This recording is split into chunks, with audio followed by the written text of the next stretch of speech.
Welcome to English in a Minute. Cloth is a material that is used to make clothing and other things. Cut from the same cloth. Jonathan, it was so nice to meet your cousin the other day. I can definitely tell you two are related.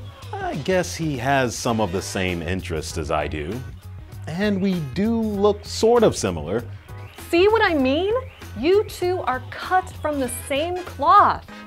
You say that people are cut from the same cloth if they are alike in many ways. Word experts say this expression comes from suit makers. They would cut the pants and jacket from the same cloth to make sure they matched. People who are cut from the same cloth may have similar interests, personalities, or looks. And that's English in a Minute.